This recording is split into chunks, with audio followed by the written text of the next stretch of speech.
Hello friends, எல்லோருக்கும் வணக்கம். Welcome to young investor channel. ஆக்சுவலாக இன்னைக்கு மார்க்கெட் லீவ் தான், பட் இருந்தாலும் பார்த்தீங்கன்னா சில இம்பார்ட்டன்ட் அப்டேட்ஸ் எல்லாமே கேட்டிருக்கீங்க. ஸோ அதை தான் டிஸ்கஸ் பண்ணலான்னு இருக்கிறோம். ஸோ ஃபர்ஸ்ட் பார்த்தீங்கன்னா இந்த வருண் பிவரேஜ் ஷேரை பற்றி கேட்டிருக்கீங்க. ஸோ அந்த டிவிடெண்ட் வந்து ₹1.25 அனௌன்ஸ் பண்ணியிருக்காங்க. ரெக்கார்ட் டேட் பார்த்தீங்கன்னா ஆகஸ்ட் 9 ஃபிக்ஸ் பண்ணியிருக்காங்க. ஸோ அந்த டிவிடெண்ட் வந்து பிளேஸ் ஆகுறது ஆகஸ்ட் 13 சொல்லியிருக்காங்க. மோரலாட் இது வந்து பார்த்தீங்கன்னா வருண் பிவரேஜஸ் கொடுத்த அப்டேட். பட் டிவிடெண்ட் எப்போ பேமெண்ட் ஆகும் அப்படின்னு சொல்லி டேட் கிளியராக தெரில. ஸோ நான் வந்துச்சுன்னா உங்களுக்கு அப்டேட் பண்ணுறேன். நெக்ஸ்ட் மார்க்கெட்டில் ஹீரோ மோட்டார் காப் வந்து ஹீரோ மோட்டார் கார்ப் இல்லை ஹீரோ மோட்டார்ஸ் அப்படிங்கிற ஒரு கம்பெனி வந்து 900 கோடி ஐபிஓ வந்து பார்த்தீங்கன்னா டிராஃப்டட் ஹியரிங் ப்ராஸ்பெக்ட்ஸ் அந்த பேப்பரை ஃபைல் பண்ணியிருக்காங்க. 500 கோடி வந்து ஆஃபர் ஃபார் சேல் சொல்கிறாங்க. 400 கோடி வந்து ப்ரொமோட்டர்ஸ் மூலமாட்டு சேல் பண்ணுவாங்க அப்படின்னு சொல்கிறாங்க. ஸோ மோரலாட் இது வந்து பார்த்தீங்கன்னா 900 கோடி ஐபிஓக்கு வந்து ஹீரோ மோட்டார்ஸ் அப்படிங்கிற ஒரு கம்பெனி வந்து அவங்க வந்து ஐபிஓ ஃபைல் பண்ணியிருக்காங்க. ஐபிஓக்கு வேண்டி அந்த டிராஃப்டட் ஹியரிங் பேப்பர்ஸை வந்து செபிட்டோ ஃபைல் பண்ணியிருக்காங்க. இது வந்து ஹீரோ மோட்டார்ஸ் கம்பெனியை பொறுத்த வரைக்கும் அப்டேட்டு. நெக்ஸ்ட் வந்து இந்த பைபேக் கம்பெனிஸ் அது எல்லாமே பார்த்தீங்கன்னா இனி வரிசையாட்டு இருக்கிற கம்பெனிஸ் அதை பற்றி டிஸ்கஸ் பண்ண வேண்டியது. கிட்டத்தட்ட ஒரு 6 கம்பெனிஸ் பார்த்தீங்கன்னா முக்கியமான கம்பெனிஸ் பைபேக் அனௌன்ஸ் பண்ணியிருக்காங்க. அதுக்கான ப்ரீமியம் அது எல்லாமே டிஸ்கஸ் பண்ணலாம். சீரா சானிடரி வேர் அப்படிங்கிற ஒரு கம்பெனி 130 கோடி பைபேக் அனௌன்ஸ் பண்ணியிருக்காங்க. அதுக்கான ப்ரைஸ் ₹12,000 ஃபிக்ஸ் பண்ணியிருக்காங்க. பட் ப்ரீமியம் வந்து 23% இருக்குன்னு சொல்கிறாங்க. தேர்ஸ்டே க்ளோஸ் ஆகுது. தேர்ஸ்டேனா ஆகஸ்ட் 28 க்ளோஸ் ஆகுது இந்த பைபேக்கு. அடுத்து பார்த்தீங்கன்னா சாமன் லால் செட்டி அப்படிங்கிற ஒரு கம்பெனி பைபேக் 60 கோடிக்கு மேலே அனௌன்ஸ் பண்ணியிருக்காங்க. பைபேக் ப்ரைஸ் வந்து 300 அனௌன்ஸ் பண்ணியிருக்காங்க. ப்ரீமியம் 25% இருக்குது. ஸோ ஆகஸ்ட் 29 பார்த்தீங்கன்னா இது க்ளோஸ் ஆகுது அப்படின்னு சொல்லியிருக்காங்க. நெக்ஸ்ட்டு தானுகா அக்ரிடெக் அப்படிங்கிற ஒரு கம்பெனி 100 கோடி பைபேக் அனௌன்ஸ் பண்ணியிருக்காங்க. பைபேக் ப்ரைஸ் பார்த்தீங்கன்னா ₹2,000 அனௌன்ஸ் பண்ணியிருக்காங்க ஒரு ஷேருக்கு. 100 கோடி பைபேக் சைஸு ₹2,000 அனௌன்ஸ் பண்ணியிருக்காங்க. ஸோ பைபேக்கோட ப்ரீமியம் 11.4% இருக்குது. பிட்டிங் விட்டோன்னு சொல்லுவாங்க. ஆகஸ்ட் 22 ஸ்டார்ட் ஆகி ஆகஸ்ட் 28 க்ளோஸ் ஆகுது. நெக்ஸ்ட் நவநீத் எஜுகேஷன் அப்படிங்கிற ஒரு கம்பெனி பைபேக் சைஸ் 100 கோடி பைபேக் ப்ரைஸ் வந்து பார்த்தீங்கன்னா ₹200 ஒரு ஷேருக்கு ₹200 அனௌன்ஸ் பண்ணியிருக்காங்க. Premium 27%. Bidding window August 20 open ஆகி ஆகஸ்ட் 26 க்ளோஸ் ஆகுது. சவிட்டா ஆயில் டெக்னாலஜிஸ் 36 கோடிக்கு பைபேக்கு ₹675 ஷேர் ப்ரைஸ் அனௌன்ஸ் பண்ணியிருக்காங்க. Buyback price 11.7% premium. Bidding window August 22 August 28 close ஆகுது. டிடிகே பிரஸ்டிஜ் 200 கோடி பைபேக் ப்ரைஸ் 1200 அனௌன்ஸ் பண்ணியிருக்காங்க. ப்ரீமியம் 24% மேலே இருக்குது. பிட்டிங் விண்டோ ஆகஸ்ட் 21 ஸ்டார்ட் ஆகி ஆகஸ்ட் 27 க்ளோஸ் ஆகுது. இது வந்து சில கம்பெனிஸ் பைபேக்கு அந்த அனௌன்ஸ் பண்ணியிருக்காங்க. அது இந்த வீக்கில் வந்து பார்த்தீங்கன்னா அப்கமிங் வீக்கில் க்ளோஸ் ஆகுது. அது குறித்தான அப்டேட் தான் உங்கள்கிட்ட ஷேர் பண்ணேன். நெக்ஸ்ட் பார்த்தீங்கன்னா ஃபார்டிஸ் ஹெல்த் கேர் அப்படிங்கிற ஒரு கம்பெனியை பற்றி கமெண்ட்டில் கேட்டிருக்கீங்க. ₹551 அந்த ரேஞ்சில் இருக்குது. 3.5% ஏற்றிருக்காங்க லாஸ்ட் மார்க்கெட்டில். இந்த ஷேரில் வந்து என்ன கவனிக்க வேண்டியிருக்குன்னா நீங்கள் எந்த அமௌண்ட்டில் கன்சிடர் பண்ணலான்னு கேட்குறீங்க. ஆனால் இந்த ஷேரோட வேல்யூஷன் படி பார்த்தீங்கன்னா இப்போ உள்ள என்ட்ரி கொடுக்க முடியாது. ப்ரைஸ் ட்ரைனிங்ஸ் வந்து 60 மேலே இருக்குது. மார்க்கெட் கேபிலேஷன் 40,000 கோடி மார்க்கெட் கேபிலேஷன் இருக்க கம்பெனி. ஸோ இந்த ப்ரைஸ் ட்ரைனிங்ஸ் இருக்கும்போது எப்படி வந்து நியூ என்ட்ரி கொடுக்க முடியும்? ஸோ நீங்கள் வந்து எந்த அமௌண்ட்டில் கன்சிடர் பண்ணலான்னு கேட்குறீங்க. ஸோ மோரலாட் இந்த ஷேரில் நான் இன்வெஸ்ட்மெண்ட் பண்ணதில் ட்ராக் பண்ணுறதும் இல்லை.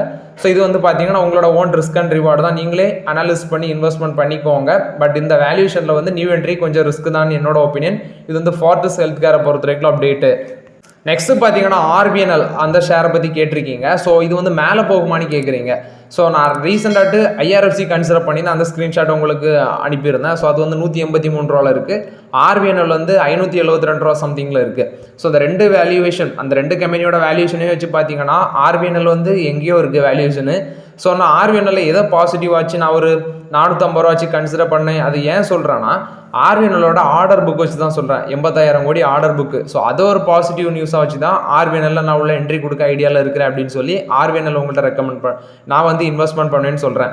நெக்ஸ்ட்டு ஐஆர்எஃப்சிலையும் பார்த்தீங்கன்னா இது வந்து Indian railway finance corporation. Indian ரயில்வேஸுக்கு ஃபினான்ஸ் பண்ணுவாங்க. அந்த ஆர்இசி லிமிடெட்லாம் இருக்குல்ல அதே மாதிரி ரயில்வேஸுக்கு ஃபினான்ஸ் பண்ணுவாங்க அவங்க வந்து பவர் கம்பெனிஸ் ஃபினான்ஸ் பண்ணுவாங்க. ஸோ அந்த ரெண்டு கம்பெனிஸுமே பார்த்தீங்கன்னா ரயில்வேஸ் வந்து இந்தியாவில் ஒரு இம்பார்ட்டன்ட் செக்டராக இருக்குது. ஸோ ஃபியூச்சரில் ரயில்வே கண்டிப்பாக வந்து இன்வெஸ்ட்மெண்ட் பண்ணி தான் ஆகணும். எப்படி ஆர்மிக்கு இம்பார்ட்டன்ஸ் கொடுக்குறாங்களோ அக்ரிகல்ச்சருக்கு இம்பார்ட்டன்ஸ் கொடுக்குறாங்களோ அதே மாதிரி ரயில்வேக்கு இம்பார்ட்டன்ஸ் முக்கியம். ஸோ அதை ஒரு பேஸ் பண்ணி தான் இவங்களோட ஆர்டர் புக் அதெல்லாம் வச்சு நான் ஆர்பிஎன்எல்ல ஃபோக்கஸ் பண்ணுறேன். பட் வேல்யூஷன் படி பார்க்கும்போது ஷேர் ப்ரைஸ் நல்லாவே ரேலியாக இருக்குது. பட் நான் ஆர்பிஎன்எல்ல எக்ஸ்பெக்ட் பண்ணுற லெவல் 450. ஐஆர்எஃப்சி வந்து இப்போ ₹180 கீழே வந்துச்சு.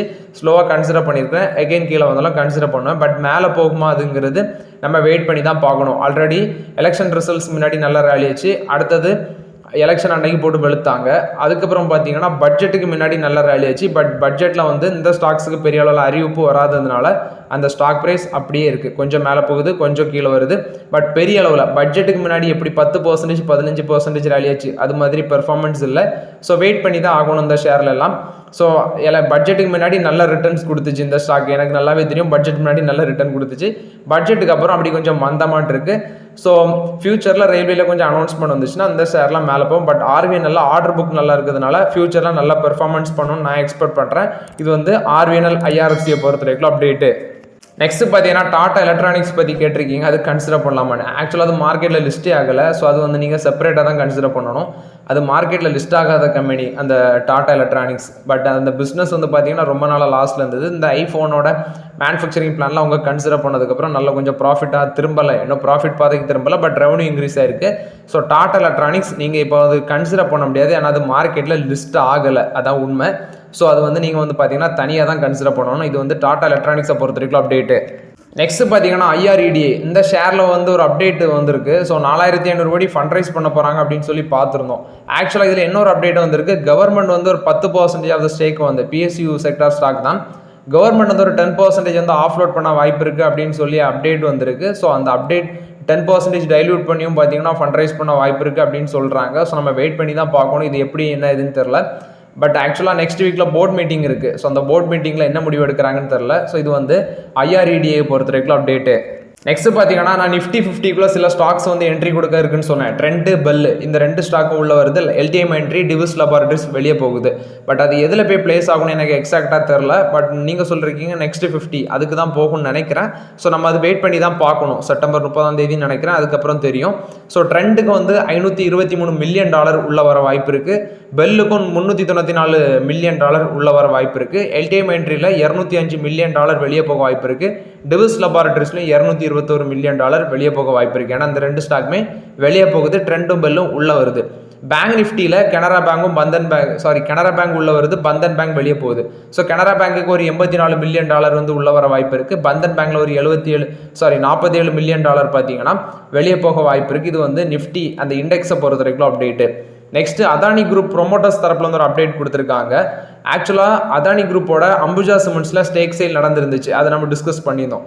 இப்போ அதானி குரூப்போட ப்ரொமோட்டர்ஸ் வந்து அவங்களோட போர்ட்ஃபோலியோவை ரீபேலன்ஸ் பண்ணுறாங்க. அவங்களோட லிஸ்டட் கம்பெனிஸோட மார்க்கெட் கேபிடேஷன் $126 பில்லியன் இருக்குது. இப்போ வந்து அவங்க என்ன எய்ம் பண்ணுறாங்கன்னா இந்த கம்பெனிஸோட ப்ரொமோட்டர் ஹோல்டிங்கை 64% to 68% அந்த ரேஞ்சில் வைக்க பார்க்குறாங்க.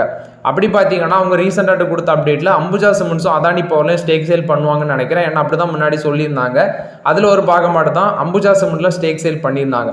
இப்போ அதானி கிரீன் எனர்ஜியில் பார்த்தீங்கன்னா அவங்க ஸ்டேக்கை வந்து ஹோல்டிங்கை இன்க்ரீஸ் பண்ண வாய்ப்பு இருக்குன்னு சொல்லியிருக்காங்க. அவங்க சொல்கிறது நெக்ஸ்ட் 9 monthsல 30,000 கோடி வேல்யூ அளவுக்கு ஷேர் வந்து விற்க வாய்ப்பு இருக்குது அப்படின்னு சொல்லி அதானி குரூப் ப்ரொமோட்டர் தரப்பில் அப்டேட் கொடுத்துருக்காங்க. இது அதானி குரூப் ப்ரொமோட்டர் கொடுத்த அப்டேட்டு.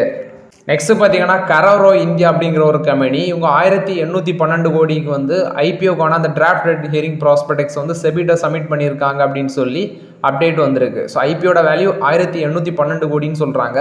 இதில் வந்து 50% குவாலிஃபைடு இன்ஸ்டிடியூஷனல் பையர்ஸுக்கு, 15% வந்து நான் இன்ஸ்டிடியூஷனல் இன்வெஸ்டர்ஸுக்கு, 35% ரீட்டைல் இண்டிவிஜுவல் இன்வெஸ்டர்ஸுக்கு அப்படின்னு சொல்கிறாங்க. இந்த கம்பெனி 1997 எஸ்டாப்ளிஷ் ஆயிருக்கு. இது வந்து பார்த்தீங்கன்னா கரோரோ இந்தியா கராரோ SPI அப்படிங்கிற ஒரு கம்பெனியோட சப்சிடின்னு சொல்லியிருக்காங்க. டிரான்ஸ்மிஷன் சிஸ்டம் மேனுஃபேக்சர் பண்ணுற அந்த செக்டரில் இருக்கிறாங்க.